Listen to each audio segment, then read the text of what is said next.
Damos prosseguimento hoje aos Atos dos Apóstolos do Cristo de Deus.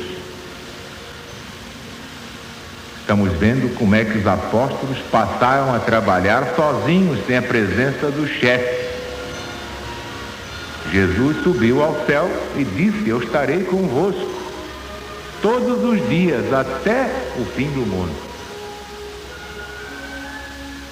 Vamos ver como é que os apóstolos estão saindo da sua tarefa, da sua responsabilidade, sem a presença visível de Jesus.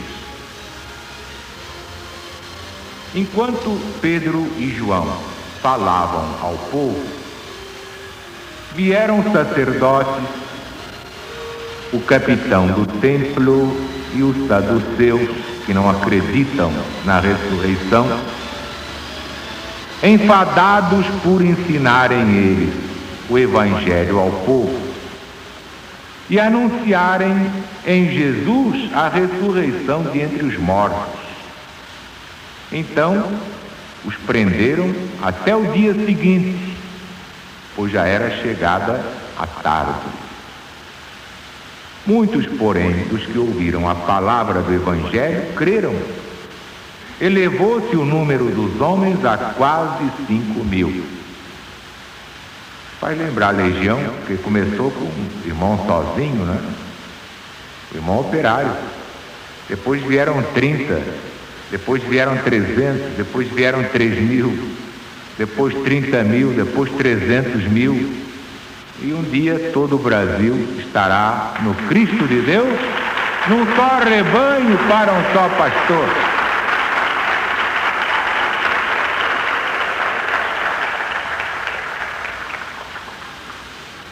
No dia seguinte, se reuniram em Jerusalém as autoridades, os anciãos do povo, os escribas ou doutores da lei, Anás, que era o sumo sacerdote, Caifás, Alexandre, todos os que eram da linhagem do sumo sacerdote. Vendo-os no meio deles, perguntavam: com que poder, em que nome vós fizestes isto? Então o apóstolo Pedro, cheio do Espírito Santo, respondeu: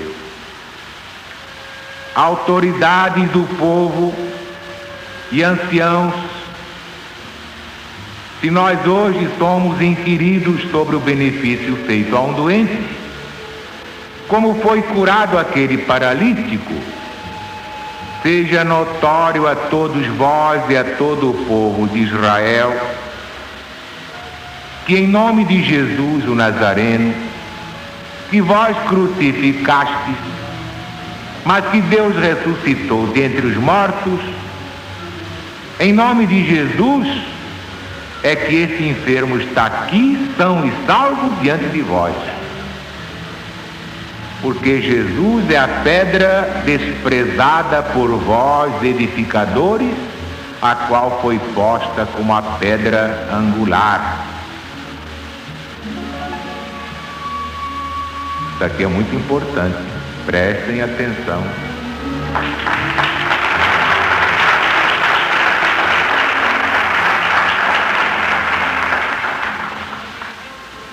Poderia parecer uma invenção do irmão operário, não, está aqui escrito. É que naquele tempo não havia cinema nem televisão. Se houvesse, vocês iam ver a cena. Foi assim: Pedro, teu nome em grego é Kéfas. Kéfas quer dizer pedra, não é? Pois bem, sobre esta pedra, que sou eu mesmo, fez assim com a mão, edificarei a minha igreja. Porque se Jesus fosse edificar a igreja sobre Pedro, afundava tudo há muito tempo.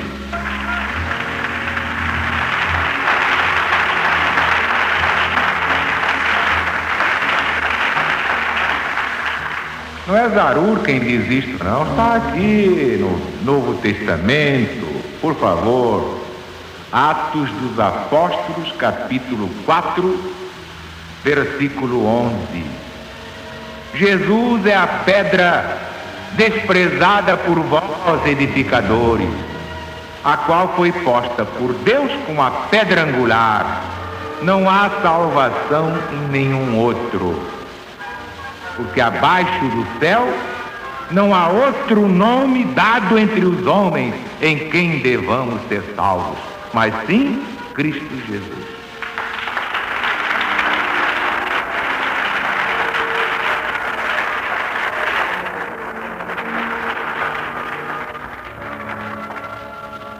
Ora, vendo a intrepidez de Pedro e de João, o discípulo amado, e tendo notado que eram iletrados, indoutos, ficaram maravilhados. Reconheciam que eles haviam estado com Jesus, o Cristo. E vendo com eles o homem que tinha sido curado, que havia sido coxo e não era mais, estava perfeito, nada podiam alegar em contrário. Então, mandaram-no sair do sinédrio e consultavam entre si, dizendo: o que é que vamos fazer com estes homens? Pois, na verdade, é manifesto a todos os que habitam Jerusalém que um milagre notório foi por eles realizado. Nós não podemos negar, mas para que não se divulgue mais entre o povo, ameacemo-los que daqui por diante não falem mais em Jesus a homem nenhum. Então, chamando-os, lhes ordenaram que absolutamente não falassem nem ensinassem o Evangelho de Jesus. Mas Pedro e João lhes responderam: se é justo diante de Deus ouvir-vos a vós, antes do que ao próprio Deus, julgai-o vós. Mas nós não podemos deixar de falar das coisas que vimos e ouvimos.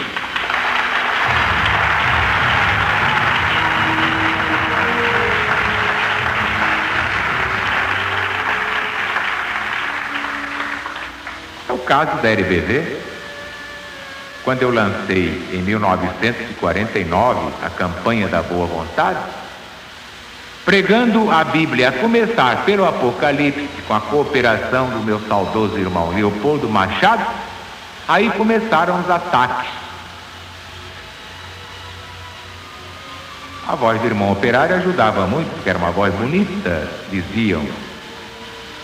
Era uma voz clara e, o que é pior, o irmão operário falava de improviso para o povo entender. Então começaram os ataques. Então o Sinédrio se reuniu e ficou de sobreaviso. De 56 em diante a coisa piorou, porque o irmão operário já passou a dispor de uma tribuna pregando o Evangelho. Então, o que fizeram os fariseus? Não pregue mais o Evangelho de Jesus. Não diga mais nada, está proibido, a mim e aos legionários. Mas que fizemos eu e os legionários? Respondemos: não podemos deixar de falar das coisas que vimos e ouvimos.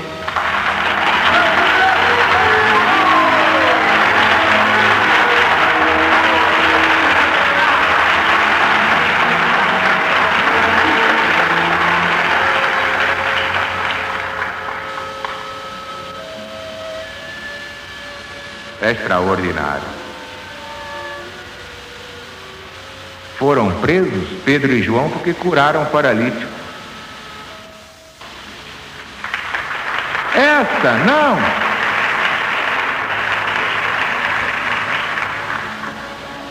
Mas depois de soltos Pedro e João, foram aos seus e relataram tudo quanto lhes haviam dito os principais sacerdotes e os anciãos. Eles, ouvindo isto, levantaram unanimemente a voz ao Senhor Deus, dizendo: ó Senhor, Tu que fizeste o céu, a terra, o mar e tudo que neles há, tu que pelo Espírito Santo, por boca do nosso pai Davi, teu servo, disseste: por que se enfureceram os gentios? Por que os povos imaginaram coisas vãs? Levantaram-se os reis da terra e as autoridades se juntaram contra o Senhor e contra seu ungido, o Cristo. Pois verdadeiramente se juntaram nesta cidade contra o teu santo servo Jesus, que tu ungiste, não só Herodes, mas também Pôncio Pilatos, com os gentios e o povo de Israel, para fazerem tudo que tua mão e teu conselho predeterminaram que fosse feito. Agora, Senhor, olha para as ameaças deles contra nós. Concede aos teus servos que com toda liberdade preguem o Evangelho, enquanto estendes a mão para curar e para que se façam milagres e prodígios pelo nome de teu santo Filho, Jesus.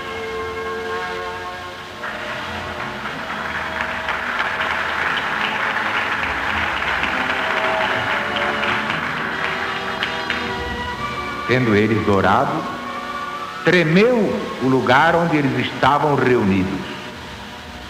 Todos ficaram cheios de Espírito Santo e falavam com toda a liberdade, pregando a palavra de Deus, o Evangelho de Jesus. Agora, prestem muita atenção a este final do capítulo 4 dos Atos dos Apóstolos. Prestem muita atenção, já que se fala tanto de reformas.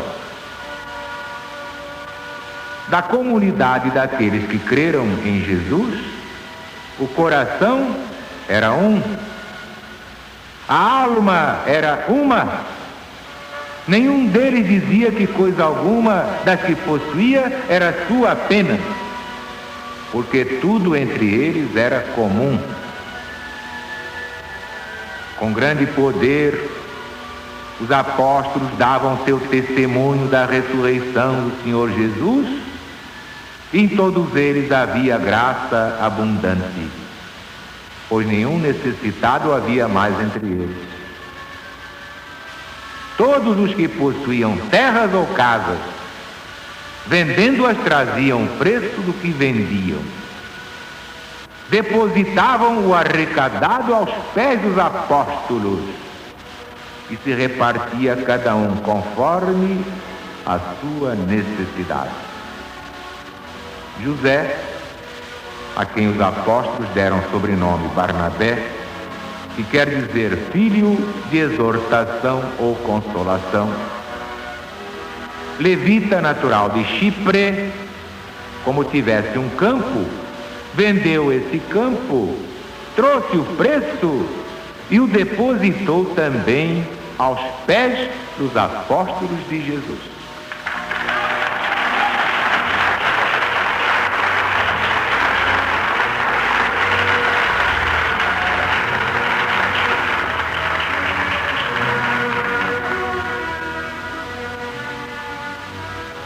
Naturalmente, não interessa a muita gente conhecer o Evangelho, porque quando o indivíduo conhece o Evangelho, realmente se liberta da ignorância espiritual. Não interessa aquelas criaturas ainda brutalizadas, animalizadas,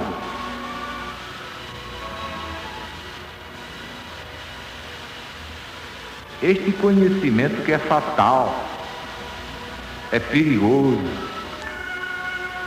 Porque, meu Deus do céu, qual é o conhecimento do Evangelho que traz realmente a felicidade ao mundo? É esse conhecimento das leis divinas. Quando o indivíduo descobre que a sua felicidade depende da felicidade dos seus semelhantes, Ele compreende que se o dinheiro está com ele é porque Deus confiou a ele para ver o que ele vai fazer do dinheiro. Mas qualquer latifundiário, coitado, pensa que aquilo nasceu para ele porque ele é o maior em bestialidade e burrice, em egoísmo, orgulho e vaidade. Deus não proíbe a riqueza exatamente por isso. Ele quer ver o que é que cada um dos seus filhos vai fazer com os bens que Deus confere a cada um dos seus filhos. Conhecereis a verdade, e a verdade vos libertará. Deus não proíbe a riqueza, mas Deus condena que o homem escravize a riqueza, passa a ser um escravo do bezerro de ouro. Então viva a LBV, viva o PDV, viva o Brasil e viva Jesus!